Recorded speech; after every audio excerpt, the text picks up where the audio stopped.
It began with silence, not the kind that rests easily over sleeping streets, but a silence that feels deliberate, constructed, as if the air itself has been told to keep a secret. The last night of October 1986 settled over Long Beach, New York, with that particular chill that comes before the onset of true winter.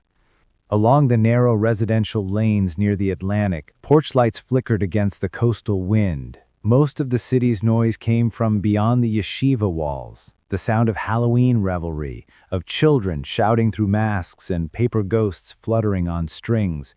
Inside those walls, however, the world followed a different rhythm, a cadence ruled by devotion and discipline rather than seasonal mischief. For the boys who lived and studied within the dormitories of the Torah High School, the night was sacred, a continuation of study and prayer leading into the Sabbath. Among them slept 15-year-old Chaim Weiss, a bright student known for his quiet focus and easy kindness. He had been at the yeshiva for more than 2 years, long enough to memorize its corridors by sound alone, the creak of the stairwell, the way the building sighed when the ocean wind pressed against its wooden frame. Those small, familiar sounds were the backdrop to his last moments on earth. When dawn came, the air over Long Beach was brittle with cold. The students woke one by one to the rituals of Sabbath morning, washing hands, murmuring prayers, folding blankets precisely. It wasn't until mid-morning that someone noticed the absence. Chaim Weiss had not appeared for services. At first, it drew only a passing concern. Perhaps he had overslept, perhaps he was still deep in study. But when the dorm counselor opened his room, time seemed to stop. Chaim lay on the floor, lifeless, a stillness that could not be mistaken for sleep. There were no screams, only the sound of feet running down hallways, the low thud of panic contained by reverence. Word spread quickly, a student was dead. And before noon, the sanctity of the yeshiva was replaced by the procedural cold of an active homicide investigation. Detectives from the Nassau County Homicide Squad arrived expecting the usual signs, a struggle, broken objects, traces of forced entry. They found none of it. The room was disturbingly tidy.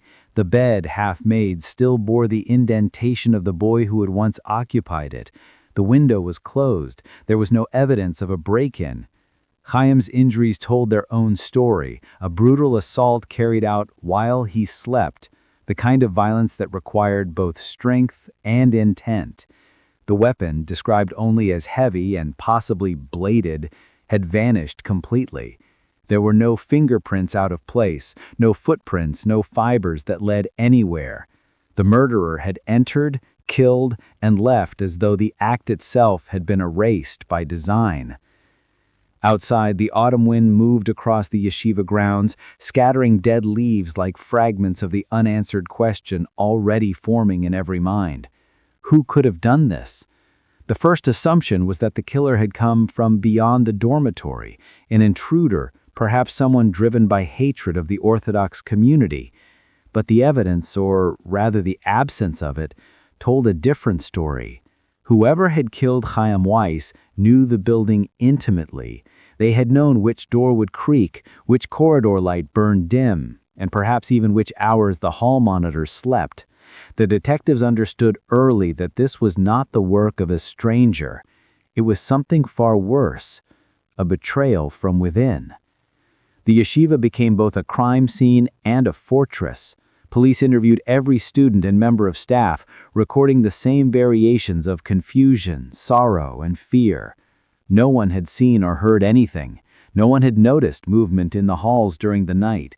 The lack of resistance on Chaim's body suggested he had never even awakened before the fatal blow. That detail haunted the investigators more than the gore itself. To strike someone sleeping was an act of extraordinary coldness. It implied calculation. And the calculation pointed back to the insular, deeply private world of the school. Long Beach in 1986 was a city straddling two worlds, the secular rhythms of suburban life and the timeless patterns of Orthodox faith. The yeshiva stood as a bastion of that latter world, its routines insulated from the outside. For the detectives, men accustomed to the rough edges of city crime, the culture within those walls was foreign. They moved through corridors lined with Hebrew texts, past boys whose eyes were averted in respect or fear. They felt not hostility exactly, but a barrier, an unspoken rule that some things were not to be shared with outsiders. That barrier, polite but immovable, would prove to be one of the case's most defining obstacles. The Sabbath ended, but the questions only deepened. There were whispers among the students. Some said that Chaim was troubled, others that he had quarreled quietly with a teacher. None of it could be verified. The principal, Rabbi Avram Cooper, spoke publicly of grief and faith, but privately admitted that he could not imagine who would harm such a child. Still, the detectives noted inconsistencies in timelines, small lapses of memory that could have been innocence or could have been evasion. Every lead dissolved into uncertainty. The case, though only days old, already carried the chill of something destined to grow cold. For the community, the murder struck at the core of its identity. Within Orthodox law, death commands ritual, fasting, prayer, the cleansing of the body, the mourning of the family. But a murder inside a house of learning blurred those boundaries. The school closed its doors temporarily. Parents removed sons out of fear. Newspapers described the scene as ritualistic, a word that sensationalized more than it clarified. The police neither confirmed nor denied it, aware that speculation might ignite anti-Semitic conspiracy theories. But even they could not ignore the strange precision of the crime, how little noise it made, how completely it seemed to belong to the place itself. Days turned to weeks, and the investigation began to constrict around the same circle of names. Detectives re-interviewed teachers, staff, and older students. Rumors emerged that the killer had left an object near the body, a candle perhaps, an element consistent with mourning traditions. If true, it would mean the murderer was not only known to the faith, but guided by it in some twisted way, performing an act of both violence and ritual. No such object was ever officially logged into evidence, but the story persisted, feeding a quiet mythos around the case. Some said it was the killer's way of asking forgiveness. Others believed it was a sign of remorse too great to hide, yet too dangerous to confess. Outside the walls, reporters descended on Long Beach. Cameras filmed the gates of the yeshiva, the police cars idling nearby, the boys hurrying between buildings with their faces hidden by prayer books. The coverage was relentless, yet little of substance emerged. Each headline repeated the same descriptors: brutal, inexplicable, unsolved. As weeks turned into months, the case joined the long list of mysteries that linger at the edge of memory, too strange to fade entirely, too cold to thaw. But for those who lived inside that community, it was not abstract. The silence was real, the fear tangible. Parents looked at their children differently. Teachers double-locked their office doors. Every creak in the dormitory at night carried new meaning. For investigators, that silence felt like obstruction. No one lied outright, but neither did anyone volunteer what they knew. Some detectives suspected the students had made a pact of loyalty or fear, an agreement to keep quiet until the outside world forgot. Others believed the staff were protecting the institution's reputation above justice for the boy who had died there. Either way, the result was the same: a vacuum of truth. Leads grew stale, and the case drifted from active to archival, its files sealed but never forgotten. Years later, when the story resurfaced in true crime retrospectives, journalists would call it one of New York's most baffling unsolved mysteries. They would list the same unsatisfying facts: no weapon, no witnesses, no arrest. But those summaries could never capture the feeling that lingered in the building long after the police left, a heaviness, almost physical, that made even ordinary footsteps echo too loudly. Students who attended in later years would speak of the dormitory as if it carried its own weather, a faint chill that persisted even when radiators clanked with heat. Perhaps it was imagination, perhaps grief, imprinted itself on the walls. Whatever it was, it served as a reminder that the past was not finished with them. For Chaim's family, there was no closure, only ritual. Each anniversary brought prayers recited at graveside, the same candle lit again and again in his memory. The flame flickered briefly and went out, as fleeting as the life it symbolized. And still, the question remained. In a building where dozens slept within arm's reach, how could a boy be murdered without a sound? In the official archives, the case file bore the designation CSU 7313. The numbers a shorthand for tragedy. It contained photographs of the room, statements typed on carbon paper, forensic reports whose language had long since become outdated. None of it explained the human element, the dread, the guilt, the possibility that the killer had prayed beside his victim only hours before the act. That paradox haunted every detective who touched the file. As autumn returned year after year, the Long Beach Yeshiva continued its work, new students replacing old, each generation inheriting the same whisper of a story. They learned that a boy had died there once, that no one knew who had done it, and that it was better not to ask too many questions. But memory has a way of persisting even when it is forbidden. There were moments, late at night, in the dim hallways, when some said they felt watched, not in terror, but in expectation, as if something unresolved still waited for acknowledgement. Whether that feeling came from conscience or from something older than conscience, no one could say. By the mid-1990s, most of the original investigators had retired. Their notes, when revisited, revealed the same frustration. Too few clues, too many closed mouths. One entry, handwritten in the margin of a report, summarized it perfectly. Inside job, but nobody talks. The phrase encapsulated not just the case, but the culture surrounding it. A world where silence was both shield and sentence.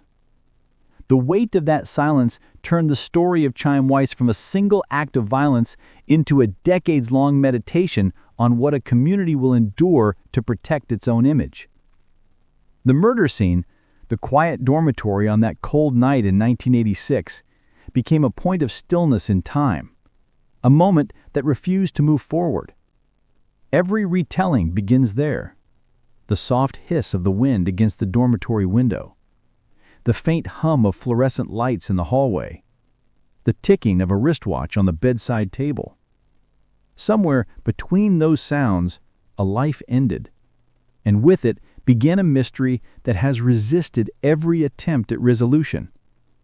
What happened in that room remains, to this day, as silent as the Sabbath morning on which it was discovered. And so the story begins, a tale not only of a murder unsolved, but of a silence so deep it became its own kind of haunting. In the weeks following Chaim Weiss's death, the yeshiva in Long Beach transformed from a place of devotion into a fortress of uncertainty. The investigators came and went, carrying clipboards and questions, their shoes squeaking on the polished floors. But their presence did little to pierce the stillness that hung over the place. The boys continued their studies, murmuring the same prayers they had recited every morning before the murder. Yet the rhythm of the school was forever altered. Something had entered their world, something that did not belong, and it had left behind more than a body. It had left behind an unease that grew heavier with every passing day. The investigators were outsiders in every sense. They moved through a world of laws and customs older than their own, a world bound by faith and silence. Within Orthodox Judaism, matters of death and purity are governed by ancient rituals, and outsiders, particularly those of secular authority, are often kept at respectful distance. In this case, that distance became a gulf. Officers tried to question students, but the boys' responses were careful, rehearsed, sometimes barely audible. It wasn't fear of the police that silenced them, it was the instinct to protect the sanctity of their community. Even tragedy could not justify the betrayal of its boundaries. Detective Sergeant Robert Latham, one of the first investigators on the case, would later recall the sense of claustrophobia. It felt like everyone knew something, he said, but they were guarding it like scripture. His words, though spoken years later, captured the essence of what the police faced, not active obstruction, but a quiet, collective resistance born from faith, guilt, or something even harder to name. There were theories, whispered in low voices among the detectives, that the killer was a student, that he was protected, that the truth was buried under layers of loyalty and fear. But theories without evidence are ghosts. They occupy space in a case file, but they lead nowhere. Every fact that surfaced only deepened the enigma. The murder weapon, never found. The window, closed from the inside. The door, unlocked, yet showing no sign of forced entry. The absence of blood outside the room suggested the killer had not wandered far. There was no evidence of theft, no sexual motive confirmed, no personal grievance uncovered.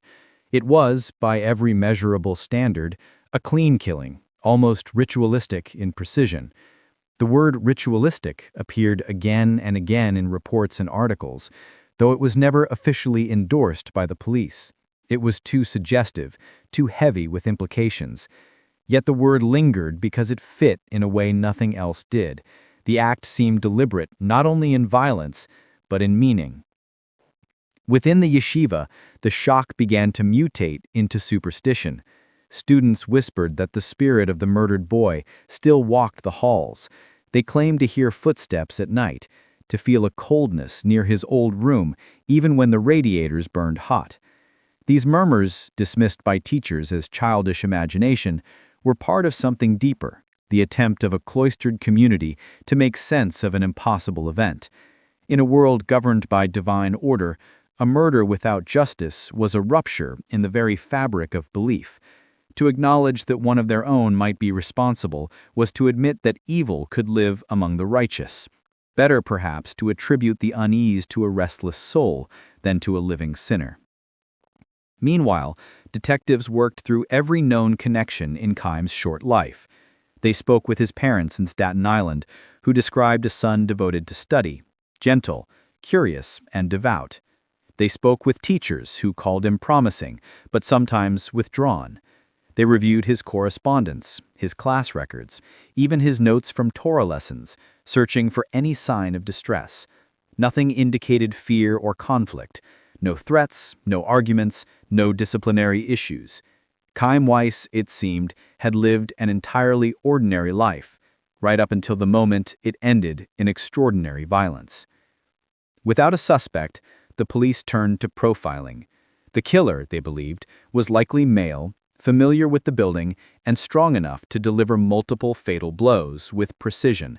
The nature of the attack, swift, silent, and contained, suggested premeditation. It was not random. Someone had planned it, chosen the time, the place, and the victim. The question was why. In the absence of motive, the investigation became a mirror reflecting the fears of those who studied it. Some detectives whispered that the murder was an act of retribution, a settling of a private score. Others suspected an element of ritual or symbolism, something too obscure for them to recognize. The idea that it was a ritual killing was never proven, but it never went away. As the days turned into months, media attention intensified. Headlines described the case as the Yeshiva mystery, the silent dorm murder, the Sabbath slaying. Reporters speculated about anti-Semitic hate crimes, about internal scandals, about secret codes of silence. But inside the yeshiva, there was only quiet. Rabbi Cooper maintained his composure before the cameras, repeating that the school was cooperating fully with authorities. Behind closed doors, he was said to be deeply shaken. Some recalled seeing him walking the hallways late at night, stopping outside Chaim's room and standing there for many minutes as if listening. Others said he avoided the dormitory altogether, leaving the building each evening before dusk. The deeper the detectives dug, the more they found themselves trapped by cultural and procedural walls. Orthodox law forbids the desecration of the body after death. creating tension when forensic examiners sought to perform autopsies or gather samples. Even when consent was granted, it came reluctantly. Evidence degraded, opportunities slipped away. And when officers requested access to private letters or religious items belonging to students, they met polite refusals couched in the language of faith. The yeshiva was a closed ecosystem, and now it was closing even tighter. By the end of 1986, the case had already begun to cool. There were interviews, re-interviews, false leads, and dead ends. A few names appeared briefly in the files as persons of interest, senior students, staff members, even the principal himself, but none of them could be tied to the crime with anything stronger than speculation. The idea that the murder had been committed by an outsider was effectively dismissed. The building's security and layout made such an intrusion improbable. That left only one conclusion: the killer had been one of them. And yet even this realization failed to break the silence. Students graduated and left, new ones arrived, and the memory of Chaim Weiss became something like a legend. His name was whispered during lights out, his story told to new students as a cautionary tale. The older boys, who remembered the night itself, carried an unspoken agreement not to speak of it within the walls. Whether this pact was born of guilt, fear, or mere exhaustion, no one could tell. What remained was a void that stretched wider with each passing year. In the early 1990s, a new team of detectives briefly reopened the case. They applied modern forensic methods: fingerprint enhancements, fiber analysis, DNA comparison, but the evidence was too old, too contaminated by the passage of time. The killer had left nothing of himself behind. Some officers speculated that the murderer, knowing Jewish burial customs, had cleansed the scene in accordance with ritual purity, removing traces that might defile the body. It was a chilling thought that the very traditions meant to honor the dead had been manipulated to conceal their killer. By this point, the story of Chaim Weiss had grown beyond Long Beach. It was retold in true crime anthologies, featured in Unsolved mysteries, dissected on early internet forums dedicated to cold cases. Each retelling added its own interpretations: satanic panic, forbidden relationships, institutional cover-ups. But none of these theories could penetrate the real mystery: the silence. Those who had been there simply did not talk. Some believed that silence was fear of retribution, fear of scandal. Others believed it was loyalty, the instinct to protect the community from external shame. But there were a very few, who suggested something else. They said it was reverence, a recognition that what had happened was so incomprehensible that it could only be left in the hands of God. In that belief, the silence became not a barrier, but a kind of offering, an act of surrender to the unknowable. For the detectives, such explanations were useless. They dealt in evidence, not theology. But even evidence bends before time. Witness memories fade, files get lost in storage, leads go uncalled. The case that had once consumed the Nassau County Homicide Squad became a file number in an archive room, its pages gathering the thin dust of decades.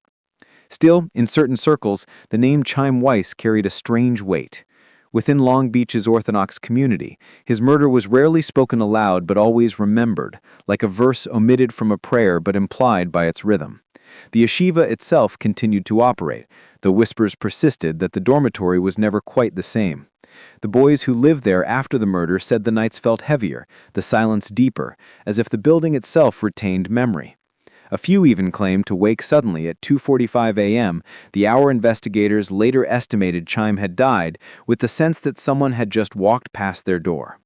These accounts were not recorded officially, of course. They existed only as stories, passed down like superstition. Every generation of students inherited the unease.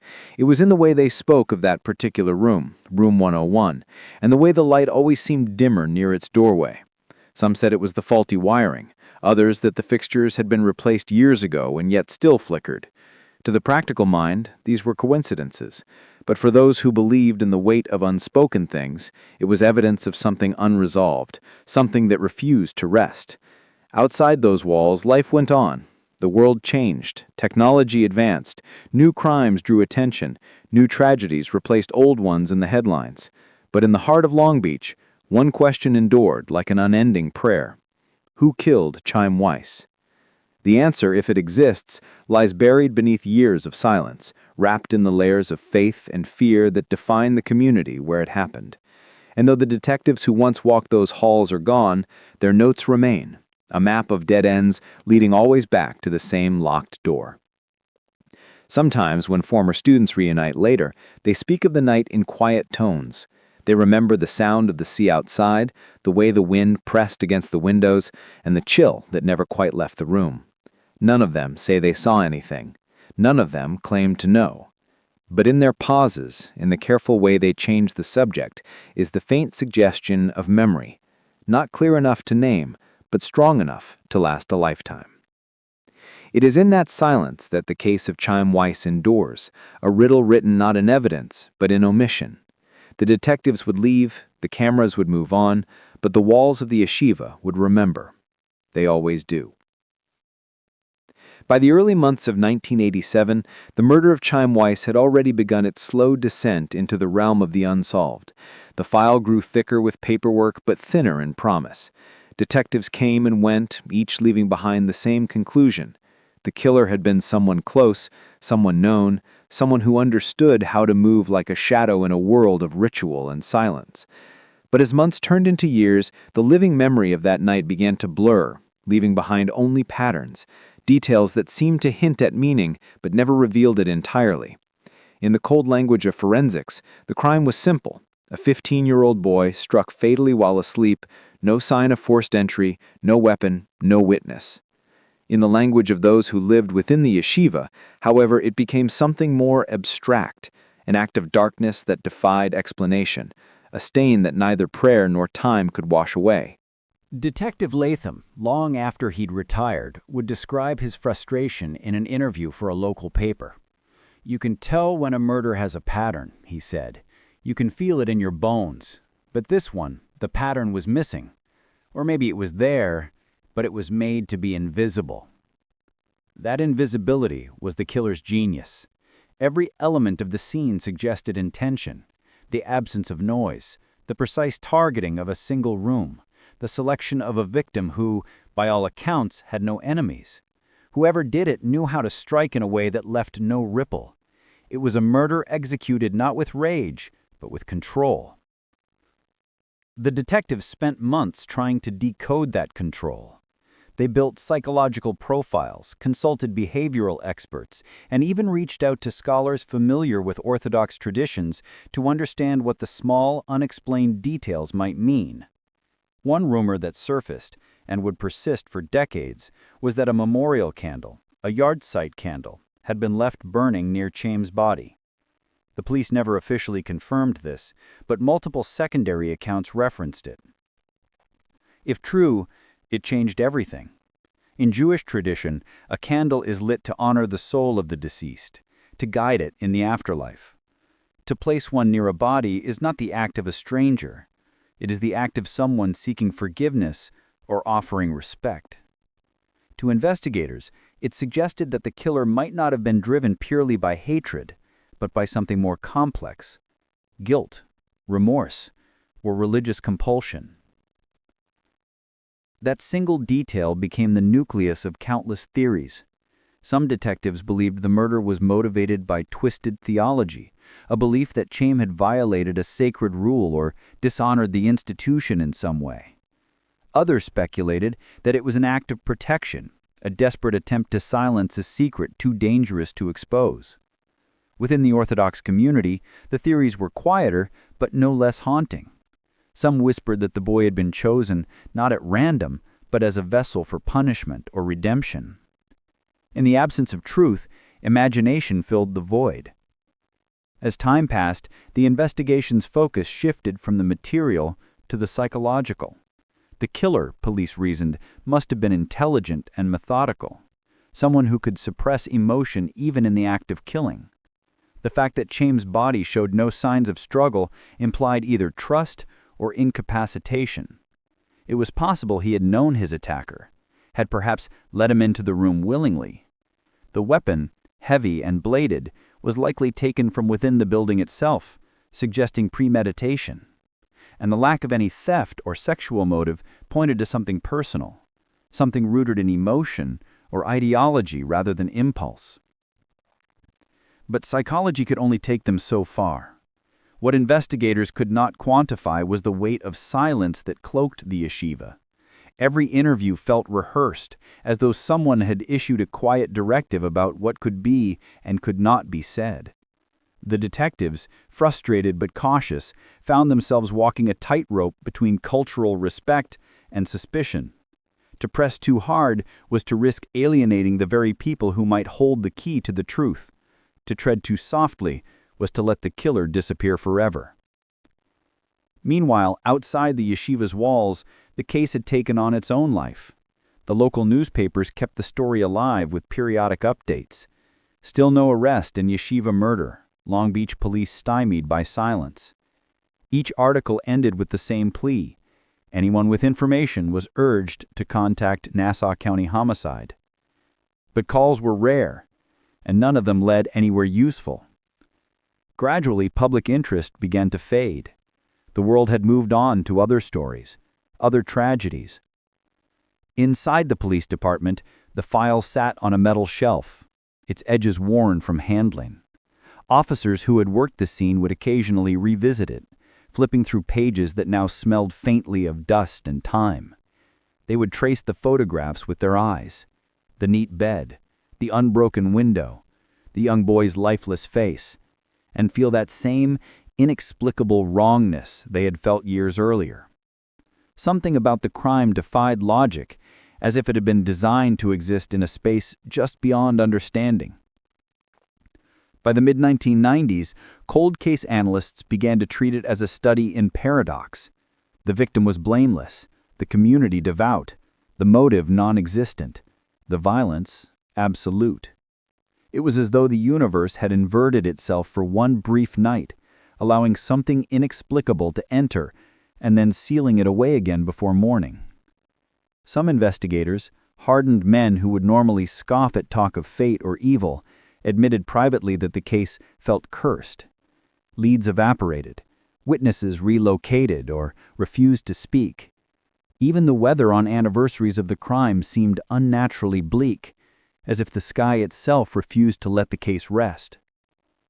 But beneath all the theories and reports, one simple truth persisted. The murder had been planned by someone who understood silence. Silence as a weapon. Silence as a shield.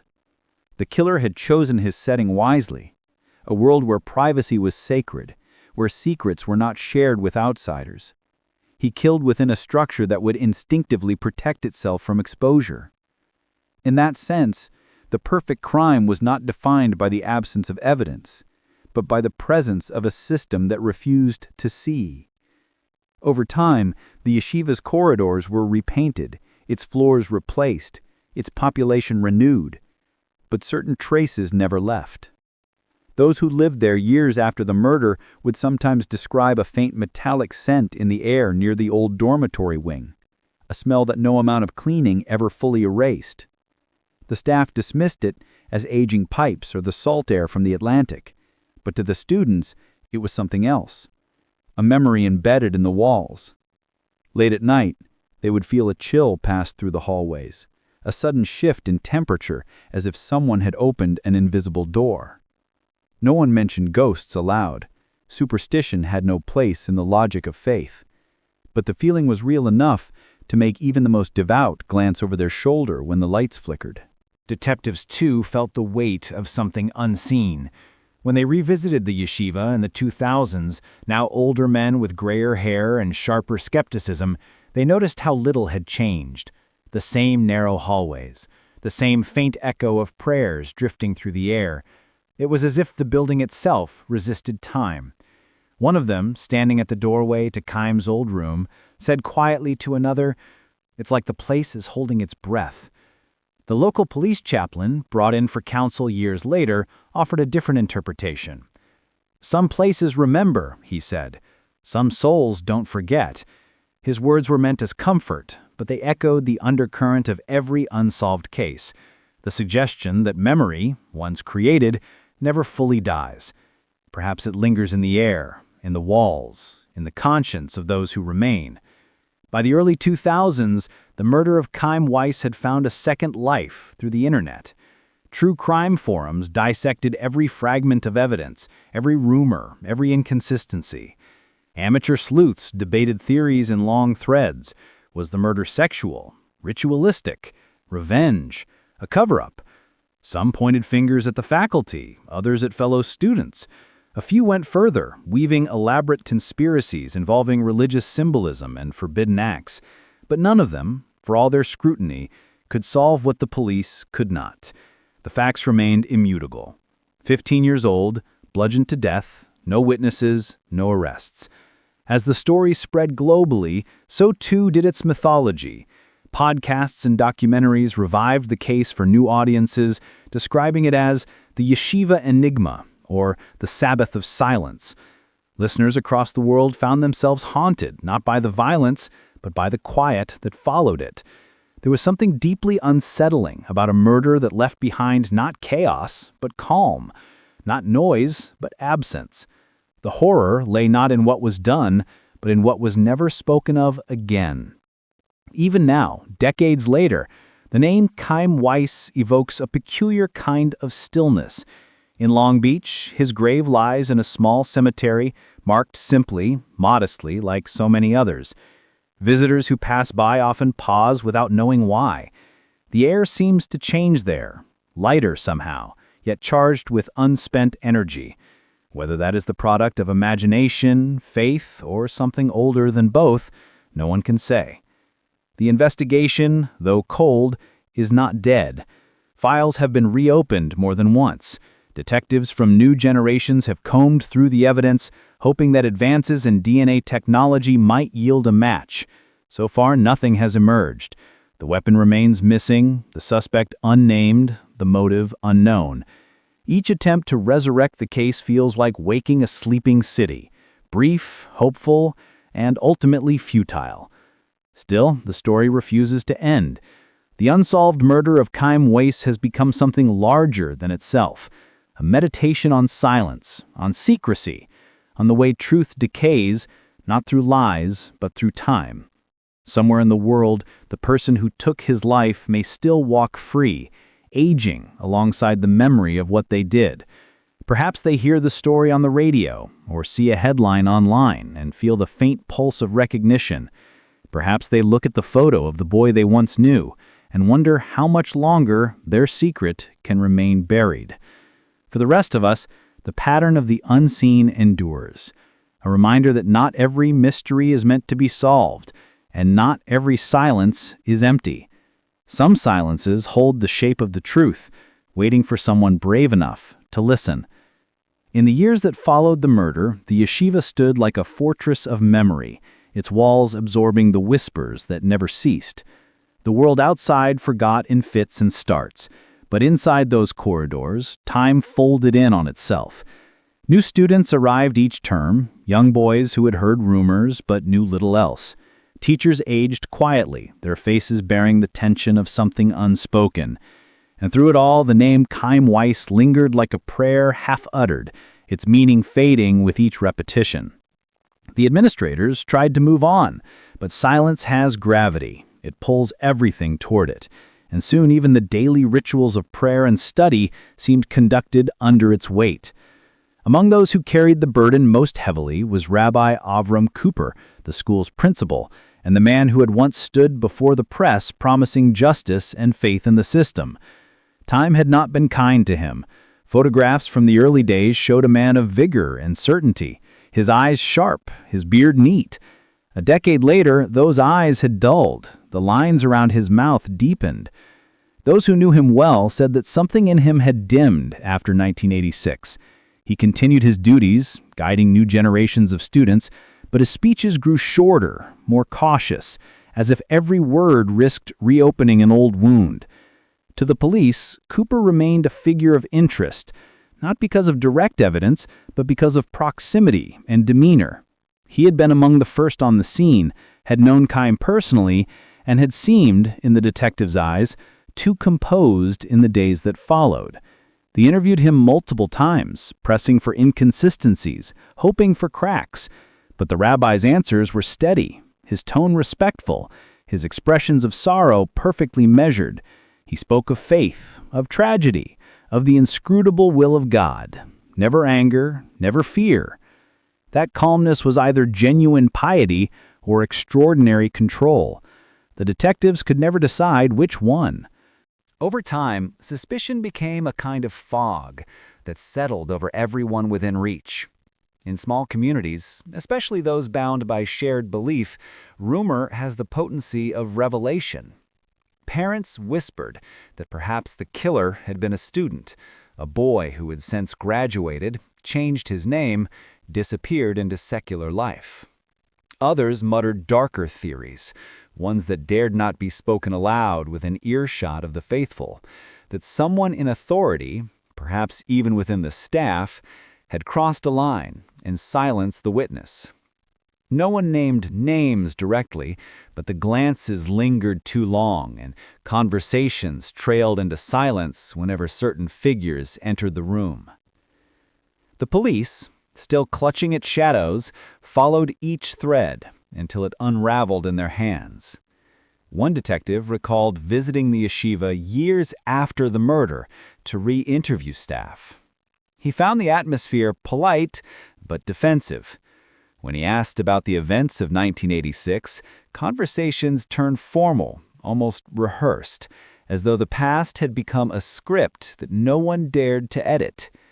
It was like stepping into a play that everyone had been performing for decades, he would later say.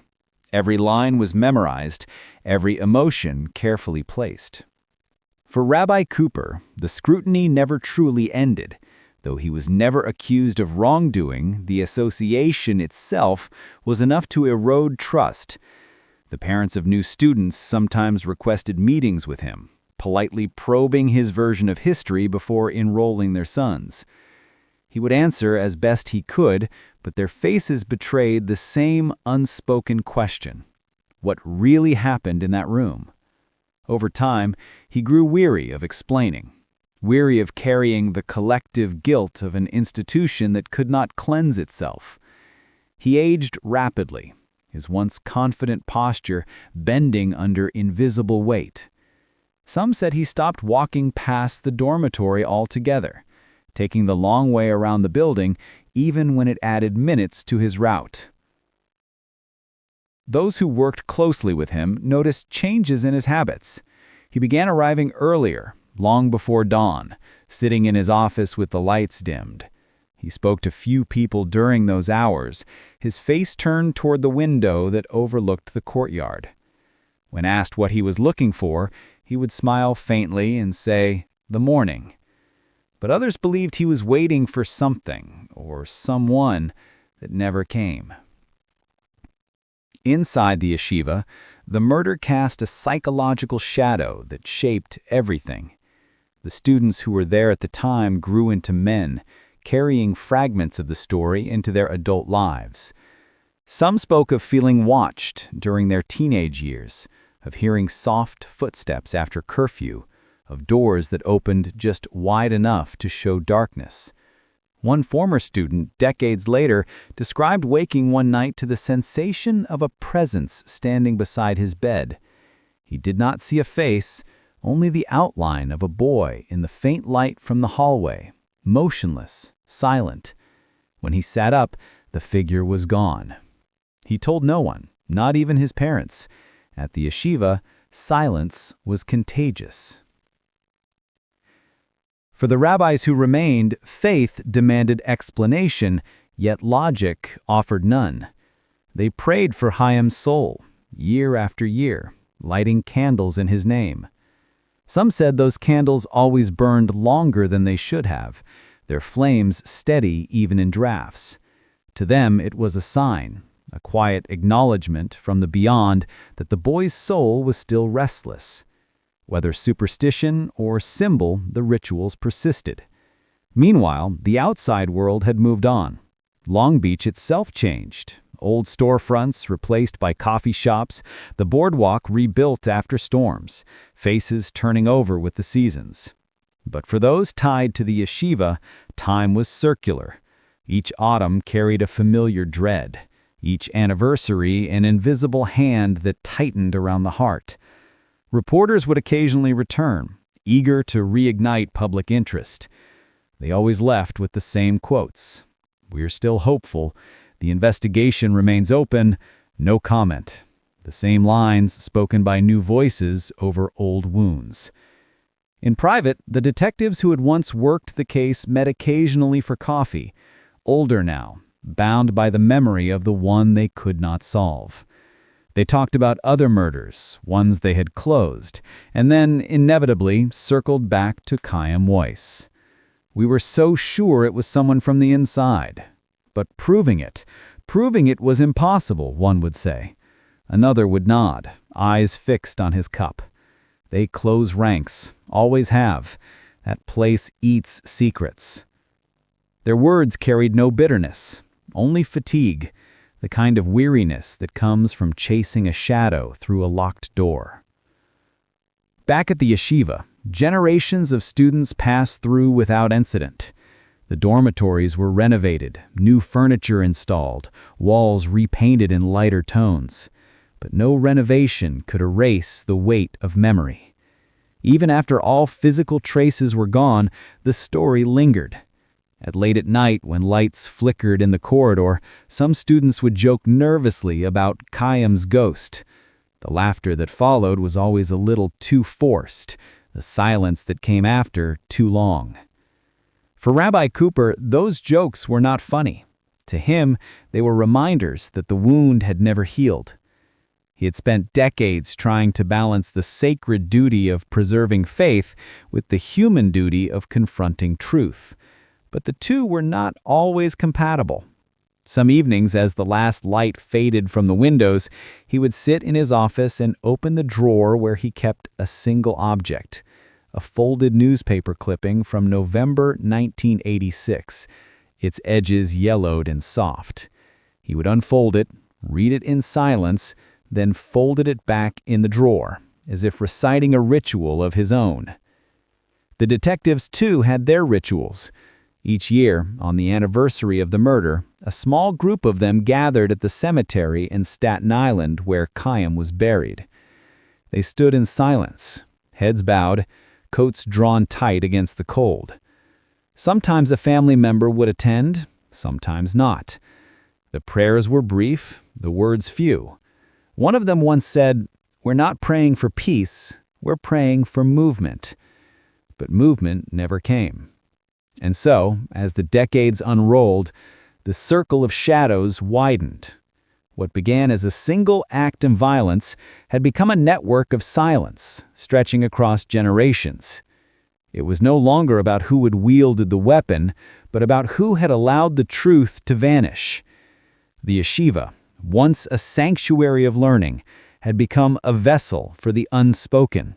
The boys studied scripture under the same roof where a mystery slept, and perhaps that was the cruelest irony of all, that faith, built to illuminate, could also conceal. Sometimes, when the wind came off the Atlantic and rattled the dormitory windows, the sound was mistaken for knocking. The students would stir, turn over, and pull their blankets tighter, telling themselves it was only the storm.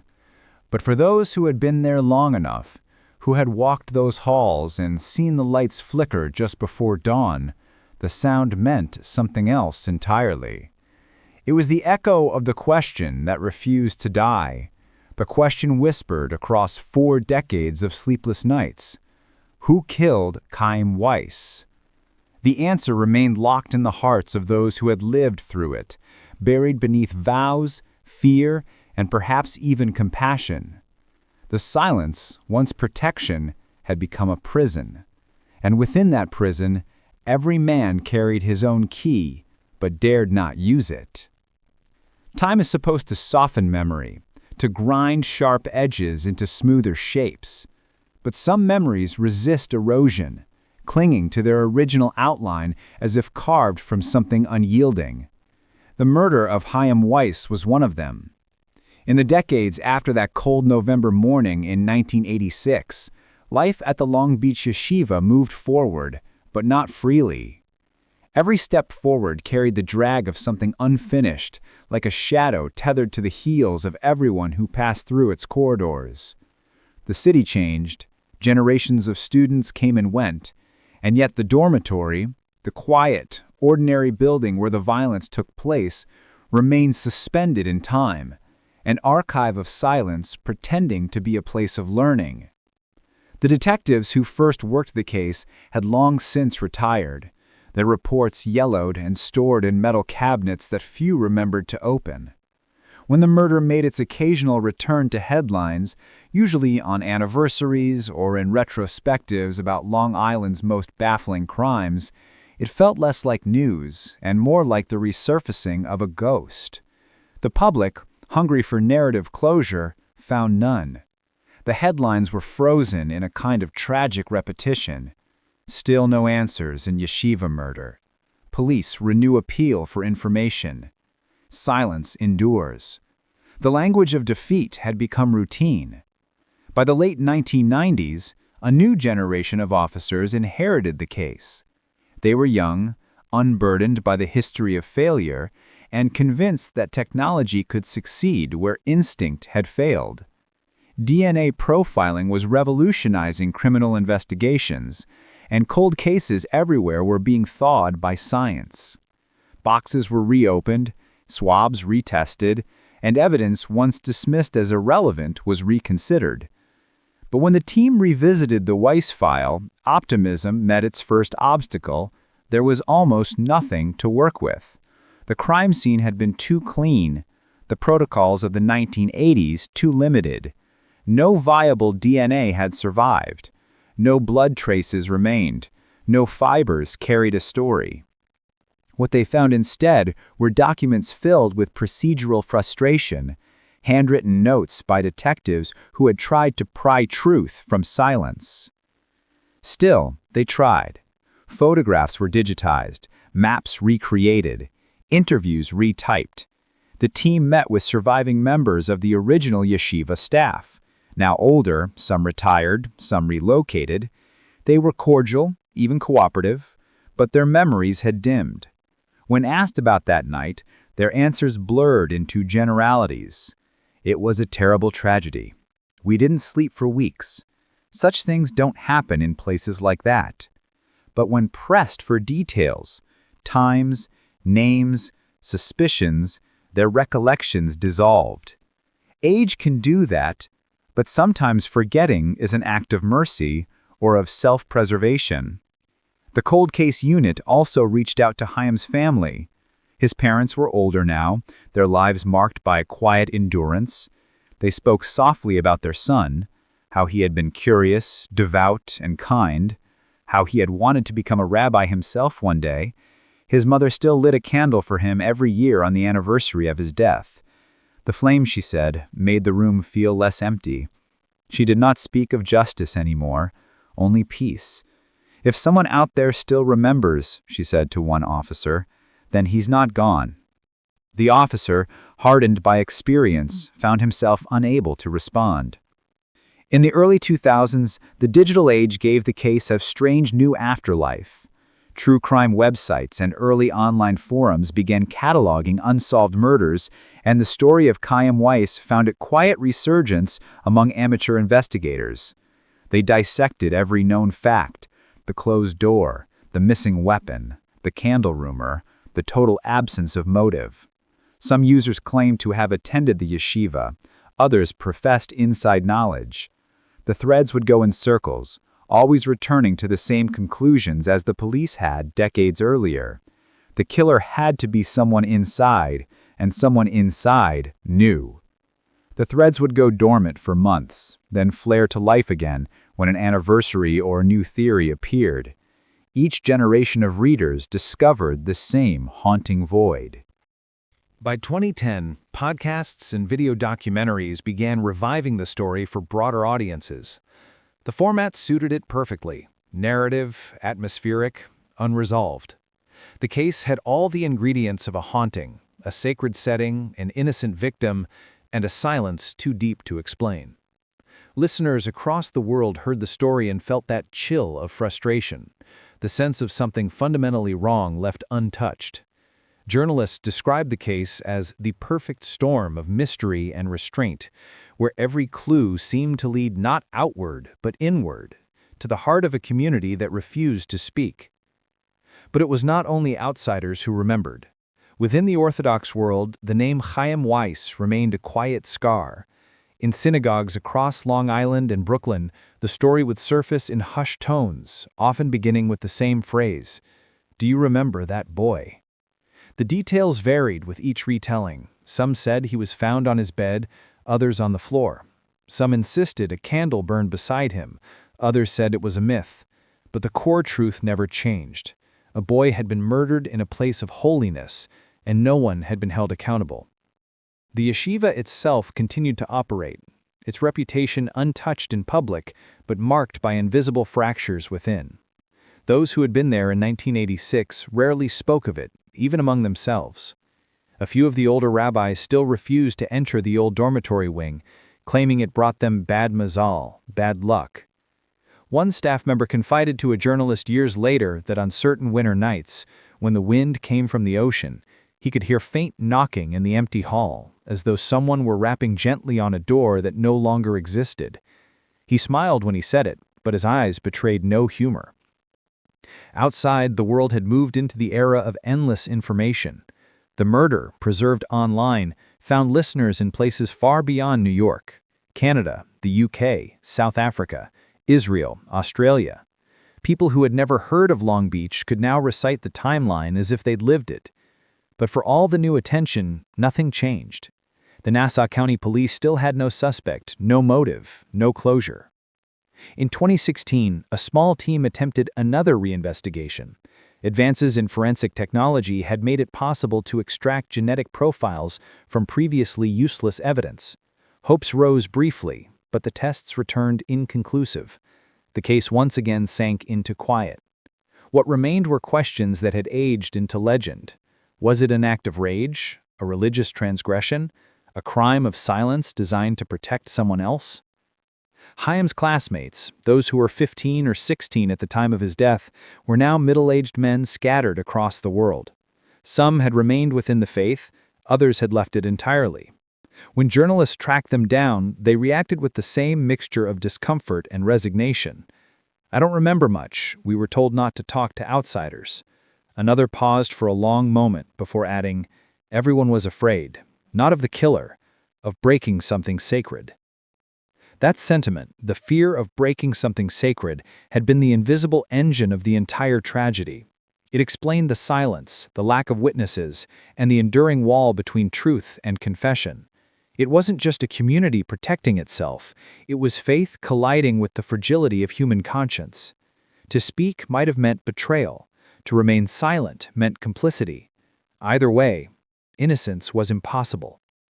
And yet, in that silence, something larger persisted. Memory became ritual. The same candle that burned for Chaim Weiss on his mother's table found its reflection in thousands of small lights lit by strangers, listeners, readers, those drawn to the story for reasons they couldn't quite name. In some way, the story had outgrown its boundaries. It was no longer just a murder case. It was a parable about what happens when truth becomes too heavy to hold. In Long Beach, the yeshiva still stands. The building has changed, new paint, new wiring, new locks, but the air inside carries a stillness that no renovation can remove. Some nights, when the corridors are empty and the hum of fluorescent lights fills the silence, teachers say they feel something watching. Not malicious, not frightening, but present, like a question that refuses to be answered. Perhaps it is imagination, or perhaps places remember what people choose to forget. Chaim Weiss's murder remains unsolved to this day. Officially, it is classified as an open cold case, though the chances of resolution diminish with each passing year. The police still list the same contact numbers, 1-800-244-TIPS, Nassau County Crime Stoppers. The case file, marked CSU 7313, still sits in the archive, a silent weight among thousands. Occasionally, a new detective will take it down, flip through the photographs, and feel the same chill that has haunted every investigator since 1986. The boy on the floor, the closed window, the missing weapon, the absence of sound. There is a moment, always, when that detective will stop at one photograph. A shot of the dormitory door, slightly ajar, light from the hallway spilling into the dark. It's an ordinary image, nothing remarkable. Yet those who've seen it say the longer you look, the stranger it feels. There is something about the way the shadows fall, the faint suggestion of movement just beyond the frame, like someone stepping out of sight. No one mentions it in reports, of course. Some details don't belong in the official record. And so the years stretch on, carrying the story farther from its origin, but never toward resolution.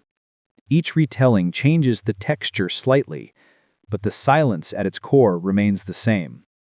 It is not the silence of absence, but of endurance, the kind that outlives those who created it. Some nights, when the wind sweeps across the Long Beach shoreline, it carries with it a sound faint enough to be mistaken for memory. The creak of old wood, the sigh of the dormitory walls, the echo of something unfinished. Those who believe in such things say it is the sound of a story that refuses to end. Those who do not believe simply call it the wind. But whether one believes or not, the fact remains. Somewhere in the quiet of that building, a question still waits, patient and undiminished. Who killed Chaim Weiss, and why did they do it with such devotion to silence? The world may never know, but the echo of that unanswered question will continue, long after all those who remember are gone, because some stories, like some wounds, never truly close. The silence surrounding the murder of Chaim Weiss had long ago ceased to be the absence of sound. It had become a living thing, a presence that watched, breathed, and grew heavier with each passing year. It was a silence that had substance, that settled into the walls of the yeshiva and in the bones of everyone who had ever walked through its corridors. In the beginning, it had been protective, an instinctive act of self-preservation from a community that feared exposure more than grief. But over time, it hardened into something else. What began as a shield had become a burden, pressing down on the living like the weight of a secret too large to contain. By the late 2010s, the yeshiva was a different place. New leadership had taken over. Most of the staff who had been there in 1986 were gone or retired. The students now were the grandchildren of those first waves of silence, and to them, the murder was almost myth, something whispered about during late-night study sessions, half believed, half dismissed. But for those who had lived through it, the memory still had edges sharp enough to cut. It lived in the glances exchanged in synagogue when the anniversary came around, in the way old men paused before answering questions about their time at the school, in the occasional letter still sent to the Nassau County Homicide Unit by someone who claimed to know something important. Those letters always trailed off into vagueness, their writers never following up, their words just another ripple in the sea of silence. The detectives who reopened the file in 2018 found themselves confronting not just an old case, but an entire culture of unspoken understanding. They were younger, armed with technology and patience, but they soon realized they were chasing ghosts. The surviving witnesses had grown frail or forgetful. The original investigators were mostly gone, their memories fragmented by time. The photographs and notes, though carefully preserved, were artifacts from another era, evidence of effort, not of progress. Still, the team tried. They reanalyzed the physical evidence with modern tools, searching for trace DNA, even microscopic particles that might tell a story. Nothing emerged. The scene had been too carefully cleansed, either by design or by chance. And so they turned again to people. One detective, a woman named Heller, who had been a child herself when Chaim was murdered, spent months visiting the community in Long Beach, speaking quietly with former students, teachers, and neighbors.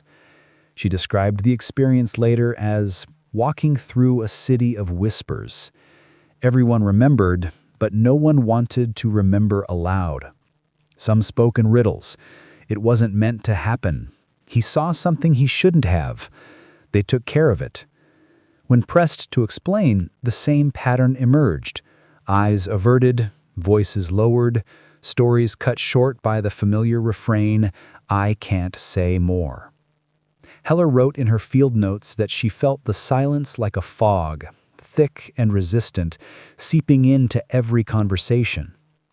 She wrote, "It's not just fear, it's reverence, as if the murder has been absorbed into their theology, something unspeakable because it's sacred in its own way." That observation haunted her long after she closed the file again. Meanwhile, the story continued to circulate in the digital ether, reshaped and retold by strangers across the world. Each new retelling gave it fresh oxygen, but also new distortions. The supernatural undertones grew stronger in online discussions, stories of flickering lights, of voices in the dormitory at night, of the cold spot near the window where the boy was found. People claimed to have visited the yeshiva and felt a presence, though none could prove they had ever set foot inside. To the families who had once known Chaim, these embellishments were both cruel and inevitable. The truth, stripped bare, was already unbearable. Perhaps the only way to face it was to mythologize it. But within the yeshiva, myth was just another form of silence. The administrators discouraged discussion of the case, preferring to focus on the school's successes and scholarship. Yet, even in their avoidance, the past bled through. During quiet evenings, when the halls emptied and the last students retired to their rooms, the building seemed to shift slightly. Wood settling, pipes creaking, or something less tangible. The custodians, men who had no patience for superstition, admitted in private that they hated working the late shift near the old dormitory wing. One described the feeling simply, "It's too quiet there, like the air's listening." Outside, in Long Beach itself, the ocean never stopped moving. Waves rolled endlessly against the shoreline, carrying with them the same salt air that had filled the dormitory on that night in 1986. Time had eroded buildings and boardwalks, but not memory. Those who had been children then were now parents themselves, their own sons and daughters attending schools not unlike the yeshiva. Occasionally, one of them would pass by the old building and glance up at its windows, half expecting to see a light burning where none should be. They rarely lingered. Back in the archives of the Nassau County Police Department, the Weiss file rested in its familiar place, labeled in fading black ink. The case summary read, "Homicide. Juvenile victim." No arrest. Investigation ongoing. Beneath that, in smaller handwriting added years later, someone had written 3 words. No one talks. It was not an official note, but it might as well have been the motto of the entire investigation. There is a peculiar kind of cruelty in silence, the way it disguises itself as peace. For decades, the yeshiva's leaders believed they were protecting their institution, shielding it from scandal and scrutiny. But silence has a way of curdling. It begins as self-preservation and ends as self-destruction. The truth, buried too long, begins to ferment beneath the surface, releasing something poisonous. Those who had once been boys under that roof now carried the infection into their adult lives. Some left the faith entirely, unable to reconcile their memories with their beliefs. Others stayed but carried quiet guilt like a hidden scar. And those who had known more than they ever admitted, if such people still lived, carried the heaviest burden of all, the knowledge that they had preserved their world at the cost of a boy's justice. Heller, the detective, once described the case as a mirror. Every person who looks into it sees what they fear most, she said. For the police, it's failure. For the community, it's shame. For the family, it's eternity. She was right. The silence had become the case itself, its subject, its weapon, its memorial. In later years, Chaim's name would appear on lists of unsolved murders, nestled between others from the 1980s, each marked by the same label: unsolved, cold, ongoing. But unlike the others, his story carried the echo of faith, the tension between the sacred and the profane, between devotion and denial. That tension was what made the case timeless. It was not just a murder in a dormitory, it was a collision between two worlds, the world of divine order and the world where violence happens for no reason at all. The silence had endured because no one knew how to bridge that gap. To admit the truth would have meant accepting chaos within the sacred. And so, the silence persisted, not because no one cared, but because they cared too much. When the yeshiva held its 40th anniversary memorial service in 2026, it was modest and private. A handful of alumni attended, most of them gray-haired now, their expressions lined with something beyond sorrow.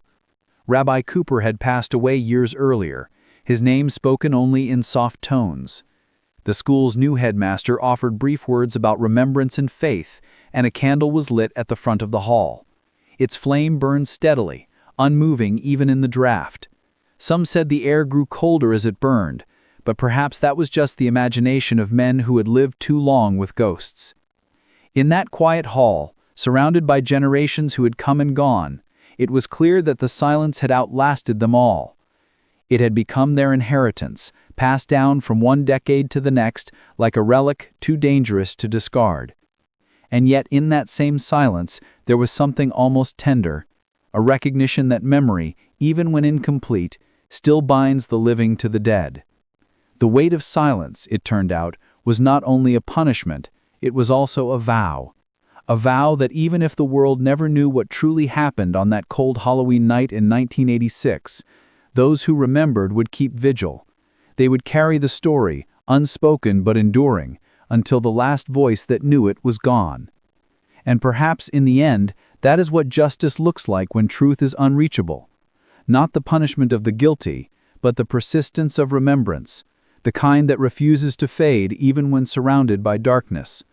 The kind that waits, patient and unresolved, in the quiet space between questions.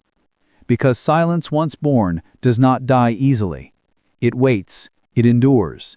And somewhere behind the walls of the Long Beach Yeshiva, it still listens. By the time the 40th anniversary of Chaim Weiss's murder approached, the story had transformed into something beyond tragedy, beyond crime. It had become an inheritance of silence carried by everyone who had ever brushed against its shadow. The yeshiva remained, altered but enduring, its walls fresh with paint, its dormitories refitted with new locks and lighting. But underneath all the renovations, the same current hummed quietly, an old pulse that refused to fade. Generations of boys had studied there without incident, yet every so often one would feel it, the sense of being watched, the knowledge of something unresolved. Even those who claimed not to believe in such things admitted that the building felt heavier at night, as if memory itself had mass. It was around that time that an old man living alone in Brooklyn reached out to the Nassau County Police Department. His message was short and handwritten in a trembling script. "I have information about the yeshiva boy from 1986. I'm ready to talk." The name signed at the bottom was unfamiliar to the younger detectives, but one of the retired officers recognized it immediately. He had been on the original case. The man had been a custodian at the yeshiva, a quiet figure who had left not long after the murder. At the time, his departure hadn't seemed suspicious. People left, people moved, but in hindsight, every departure became a question mark. Detective Heller, now in her early 40s and still unwilling to let go of the case, drove into Brooklyn to meet him. His apartment was small, filled with the clutter of age. Prayer books stacked by the window, faded photographs of family long scattered.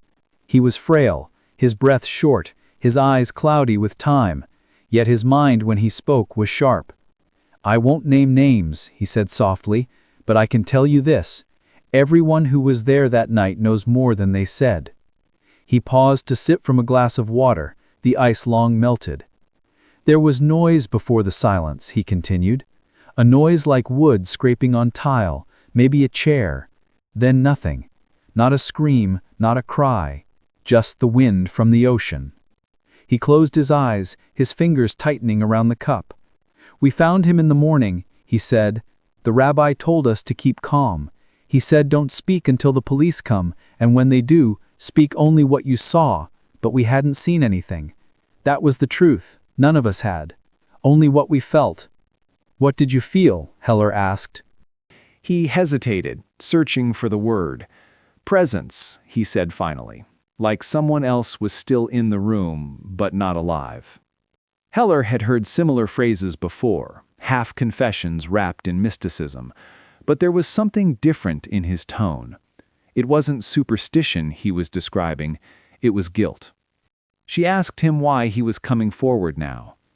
He smiled faintly, as if the answer were obvious. Because silence is heavy, he said, and minds become too heavy to carry. He didn't name a killer. He didn't reveal a motive. But he spoke of a boy, one of the older students, who had been close to Chaim, who had left the yeshiva abruptly after the murder. He described him as troubled, prone to long nights of wandering the halls, muttering prayers under his breath. He was different, the old man said, kind but different, the kind who carries too much inside. The boy's name had never appeared in the police file, at least not as a suspect. The yeshiva had listed him as a transfer to another school.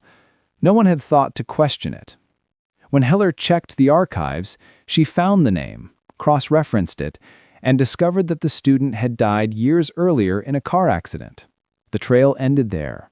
No confession, no confrontation, just another dead end, but one that carried a different kind of finality. It wasn't resolution, but something close to it, the faint outline of truth glimpsed through fog. Heller wrote her report in the same calm tone used by detectives for decades before her. Interview conducted, no corroborating evidence available, subject deceased, no further action possible. But beneath those sterile words, in the privacy of her own thoughts, she knew she had touched something real, not closure, but proximity. The sense that the silence had thinned just enough to glimpse the outline of what lay beneath. The old custodian died a few months later. His apartment was cleared, his belongings distributed.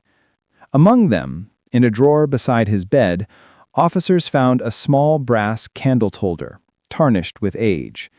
It was the kind used for yahrzeit candles, the kind lit in memory of the dead. Inside it was a stub of wax that had never been cleaned out. There was no label, no inscription, just that faint scent of old smoke and something like salt on the metal, perhaps from tears, perhaps from time. The candle holder was logged as evidence, though it proved nothing. But for Heller, it was enough. She visited Chaim Weiss's grave a week later, standing under a low gray sky.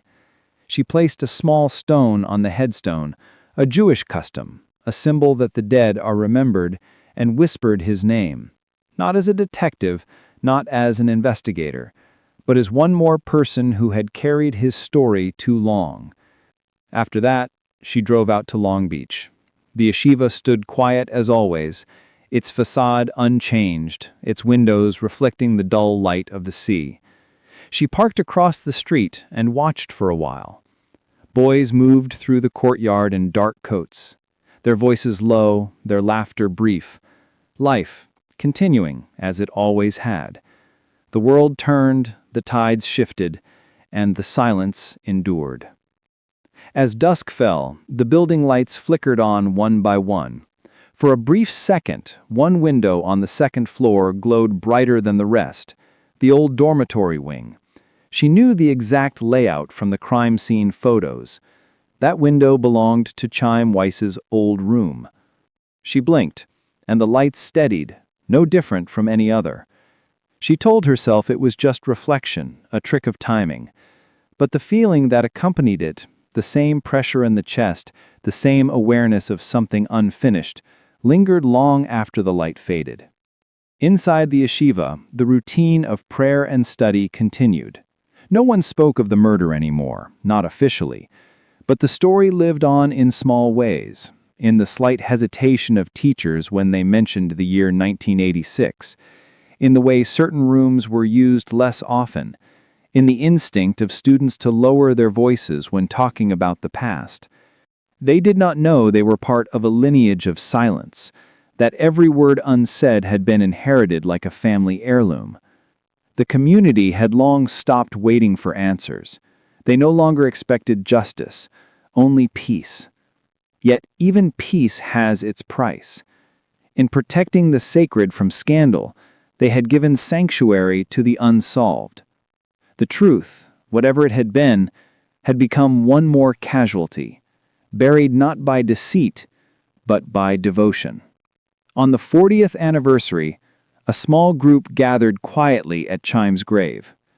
His family was there, along with a handful of former classmates and one or two of the original detectives, older now, faces creased by time. A rabbi recited the Kaddish, the ancient prayer for the dead, and when he finished, no one spoke.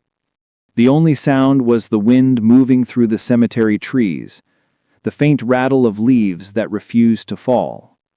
As they began to leave, one of the former students, now gray-haired, stooped slightly from years of labor, paused at the grave.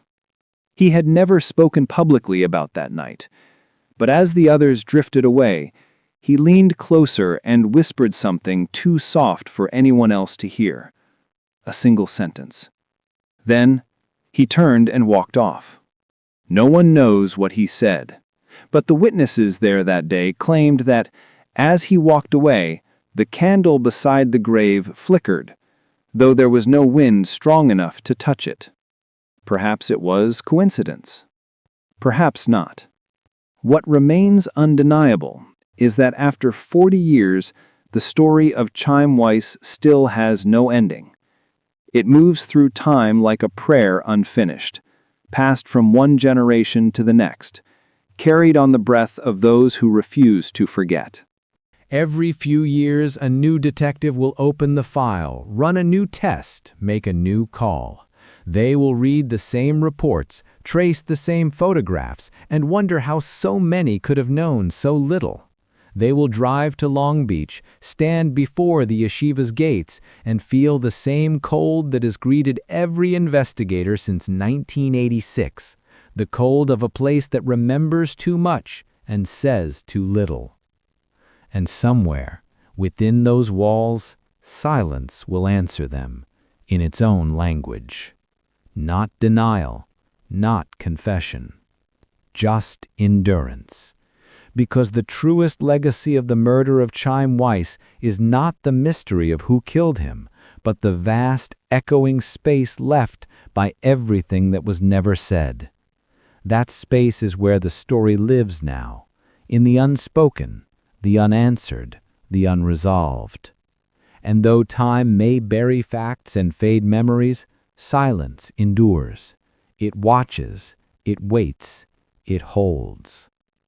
Long after the last light has gone out, it will still be there, an invisible vigil over the place where a boy once slept and where the world learned how heavy silence can become. The story of Chaim Weiss does not end with justice. It never has. It ends instead in memory, in ritual, in the quiet persistence of people who cannot let go of what was taken from them. 40 years have passed since the boy was found on the floor of his dormitory in Long Beach, and the world around that building has aged into something unrecognizable. New houses stand where the old ones were. The boardwalk has been rebuilt twice, the skyline changed, the ocean line receding and advancing as it always does. Yet inside that small yeshiva, time has folded in on itself, looping endlessly between then and now. To walk its halls today is to feel history not as a distant echo, but as a breath at the back of the neck, the faint whisper of a story that refuses to release its hold. Each year, on the anniversary of his death, a handful of people still gather. Some knew him, most did not. They come out of habit, or reverence, or guilt, carrying candles that gutter in the Atlantic wind. They recite the Kaddish in low voices, the ancient words that sanctify the name of God even in the face of loss. The prayer is not for answers. It never was. It is for endurance. It is for the belief that remembrance itself can sanctify what justice has forgotten. Chaim Weiss's grave lies under a modest headstone in a cemetery far from the yeshiva. Visitors often find small stones placed atop it, tokens left by strangers who heard his story on a podcast, watched it on a documentary, or read it late at night online. They are people who never met him, but feel the pull of his silence. In this way, the boy who died alone has become known to thousands. His name, once whispered only in the narrow halls of a school by the sea, now circles the world. There is something profoundly human in that, how tragedy, in the absence of resolution, transforms into a kind of collective prayer. The Nassau County Police still list the case as open. The detectives who once swore they would solve it are mostly gone now, replaced by younger officers who inherited their determination and their futility in equal measure. Each one begins the same way, with optimism, with new technology, with the conviction that the truth cannot hide forever. Each one ends the same way, with the recognition that some truths do not hide, they are simply refused. The file remains in the archives, its edges frayed, its photographs yellowing under fluorescent light. Every so often, someone will open it, stare at the black and white image of the dormitory door, and feel the weight of everything that door refused to reveal. Inside the yeshiva, the story lives quietly among those who pretend not to know it. It is in the way the boys walk a little faster past the old dormitory wing, the way teachers end lessons early when the topic of death arises. It is in the way light seems to linger differently in that corridor, refusing to settle. The students of today are too young to remember, too young to understand, but the building remembers for them. Memory has a way of embedding itself into wood, into paint, into the air between walls. It hums softly when no one is listening, a low vibration that carries the rhythm of the unspoken. There are people who still claim that on some nights, if you walk past the yeshiva close to midnight, you can see a single light flickering in the upper window, the one that once belonged to Chaim's room. It burns faintly, like a candle seen through frosted glass. Those who have seen it say it appears without pattern, sometimes for seconds, sometimes for minutes, before fading again. The school denies it, of course, saying the dormitory is empty at those hours, the lights long turned off. But the stories persist, and perhaps they are necessary. People need to believe that memory manifests, that something of the boy remains to remind the living that silence is never complete.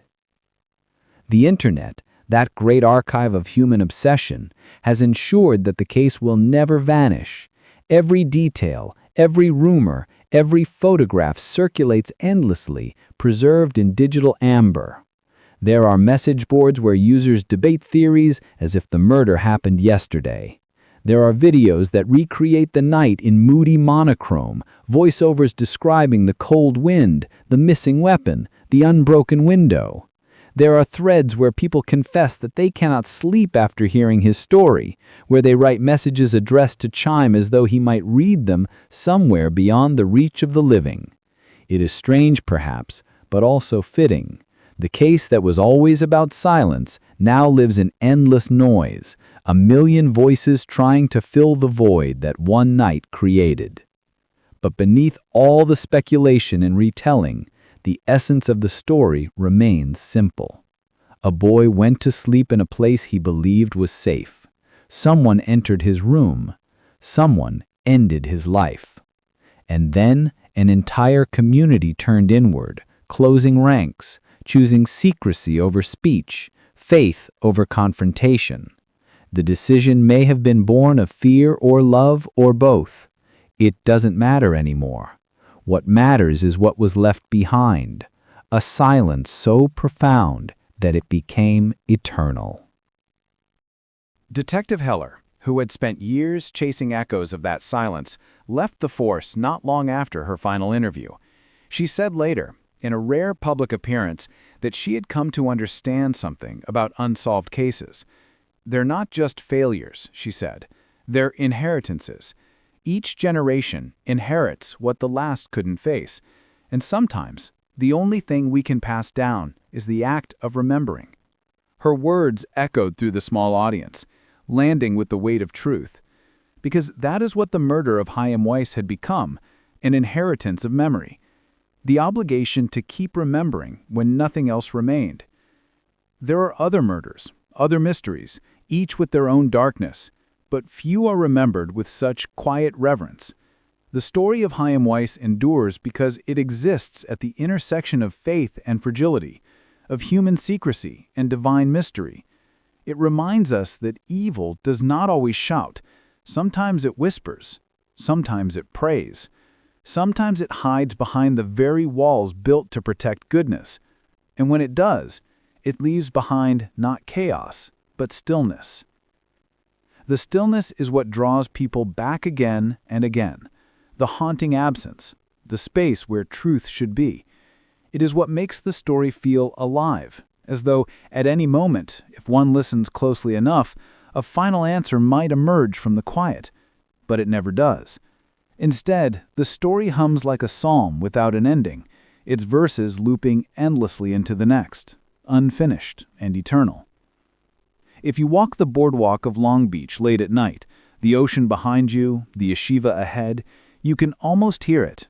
The wind carries a sound that might be mistaken for waves or whispers. It is neither. It is the resonance of remembrance, the sound of an unending prayer murmured not by voices, but by time itself. A prayer for a boy who never grew old, for a truth that never surfaced, for a silence that learned how to live.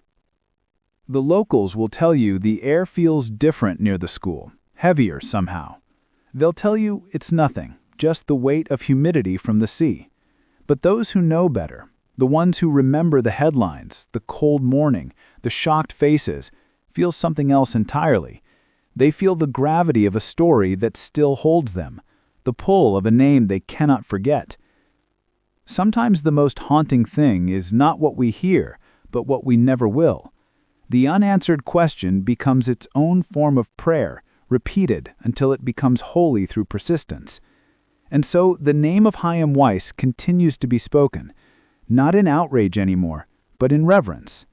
The boy whose death was a mystery has become a symbol of endurance, of the need to speak even when silence feels safer. The yeshiva still stands, and the ocean still sings its endless hymn against the shore. The candles still burn each November. The wind still presses against the dormitory windows like a hand trying to enter. And somewhere, in the quiet between prayers, the world still listens for an answer that may never come. But perhaps the answer has already arrived, not in words or arrests or evidence, but in the persistence of remembrance itself. For as long as his story is told, as long as strangers light candles, as long as detectives reopened old files, as long as anyone still feels that cold wind and wonders, Chaim Weiss will not be forgotten. In that way, the silence that began as denial has transformed into devotion. It has become an unending prayer, one that neither time nor distance can extinguish. The prayer does not ask for justice anymore. It asks for understanding, for peace, for the fragile mercy of memory. And as the night settles once more over Long Beach, the yeshiva's windows glowing faintly against the dark, the world exhales. The ocean murmurs its endless rhythm. Somewhere within those walls, the past and the present meet in perfect stillness. The silence breathes, the story endures, and the prayer, as always, continues.